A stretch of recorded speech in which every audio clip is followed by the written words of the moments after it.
കാർത്തിയും താമന്റെയും 2010 പയ്യ എന്ന സിനിമയിലൂടെ തങ്ങളുടെ പ്രണയം കൊണ്ട് ഇന്ത്യൻ ജനതയുടെ മനസ്സ് കീഴടക്കിയെങ്കിൽ അന്ന് ഇന്ത്യയിലെ വണ്ടിപ്രാന്തന്മാരുടെ മനസ്സ് കീഴടക്കിയ ഒരു വാഹനമാണ് ലാൻസർ.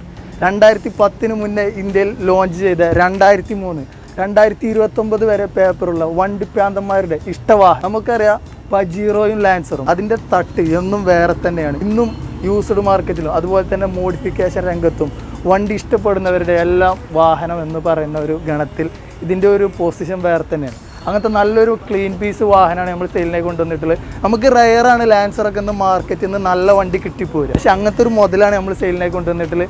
യാതൊന്നും ചെയ്യാനില്ല. ഇനി ഇതിൻ്റെ ഏറ്റവും വലിയ ഹൈലൈറ്റ്, ഒരു വണ്ടി നമ്മൾ എടുത്തിട്ട് ഈ ഒരു കോലത്തിലൊക്കെ ആക്കണമെങ്കിൽ മോഡിഫിക്കേഷനൊക്കെ എത്രത്തോളം രൂപ നമുക്ക് ചിലവ് വരുമെന്നറിയാം. ഇത് മോഡിഫൈഡ് ആണോ ചോദിച്ചാൽ വലിയ രീതിയിൽ മോഡിഫൈഡ് ഒന്നും അല്ല, എന്നാൽ കാണാൻ അത്യാവശ്യം മേനിയുണ്ട്. അതാണ് ഈ ഒരു വണ്ടിയുടെ ഹൈലൈറ്റ്. വെറും 1,70,70,000 രൂപ റീപ്ലേസ്മെൻറ്റോ ഒന്നുമില്ലാത്ത